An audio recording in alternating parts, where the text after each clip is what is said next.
পলাশ ফুল আসা শুরু হয়েছে। এই দেখুন, আজ 6 মার্চ আমরা এসেছি পুরুলিয়ার সালতোড়া এলাকার কাছেই রয়েছে জোড়হিড়া। জোড়হিড়ার পাশেই রয়েছে কালীপাহাড়ি ড্যাম। একটি নদীর উপর বাঁধ দেওয়া হয়েছে, আর এর পাশেই রয়েছে একটি বিশাল পলাশ গাছের জঙ্গল। তো আমরা এখন দেখব পলাশ ফুল এসেছে কিনা। অন্যান্য বছর পলাশ এই সময় আসে এবং এই পুরো এলাকায় লালে লাল হয়ে যায়, কিন্তু আজ সেইভাবে পলাশ এখনও আসেনি, এখনও পাতা ঝরেনি। তো এই পলাশ জঙ্গল দেখব, ভাবলাম আপনাদের সাথেও শেয়ার করে দেখাই। হচ্ছে একটি ছোট্ট নদী, যেটা সালতোড়া জোড়হিড়া এর পাশ দিয়ে বয়ে এসেছে। আমরা এখন রয়েছি সালতোড়ার পাশে জোড়হিড়া। জোড়হিড়ার পাশেই রয়েছে কালীপাহাড়ি ড্যাম। কালীপাহাড়ি ড্যামের পাশেই এই নদী। এই নদীর পাশেই রয়েছে বিশাল পলাশ জঙ্গল। এই অঞ্চলে প্রচুর পলাশ গাছ হয়। এই দেখুন একটা বিশাল পলাশ গাছের জঙ্গল। এই দেখুন, আজ 6 মার্চ, কিন্তু অন্যান্য বছর এই মার্চ মাসে পুরো এলাকা লালে লাল হয়ে যায়, প্রচুর পলাশ ফুল ফুটে। কিন্তু এই বছর এখনও পর্যন্ত সেইভাবে গাছের পাতা ঝরে পড়েনি। এই ঝরে পড়া শুরু হয়েছে পাতা।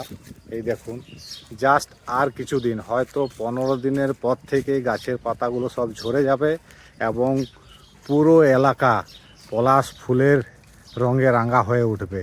এখন আমরা যেটুকু দেখলাম এখনও পর্যন্ত কিছু কিছু গাছের পাতা ঝরেছে এবং কুড়ি আসা শুরু হয়েছে। দু একটা গাছে পলাশ ফুল এসেছে, কিন্তু সেইভাবে অন্যান্য বছরের মতো এই বছর পলাশ ফুল সেইভাবে ফুটেনি। এই দেখুন, এই গাছগুলো এখনও পাতা ঝরে পড়েনি। এই দেখুন, পুরো এলাকায় হচ্ছে পলাশ গাছের জঙ্গল। এমনিতেই পুরুলিয়ার বেশিরভাগ এলাকা শুষ্ক মাটি, পাথুরে মাটির পরিমাণ বেশি। এখানে পলাশ গাছ প্রচুর জন্মায়। এই দেখুন, এই গাছের পাতা ঝরা শুরু হয়েছে, এই সবে কুড়ি আসছে। এই দেখুন, একটা বিশাল জঙ্গল।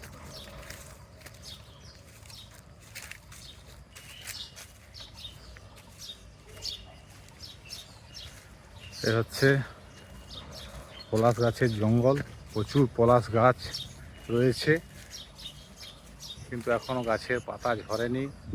কুড়ি দু একটা গাছে আসা শুরু হয়েছে। এই গাছটার পাতা ঝরেছে, এই সবে কুড়ি আসা শুরু হয়েছে। এই দেখুন, এখনও দিন 15 সময় লাগবে অন্যান্য সমস্ত গাছগুলোর ফুল আসতে।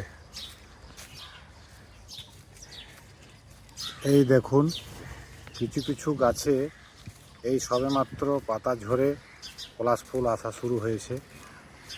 এই দেখুন,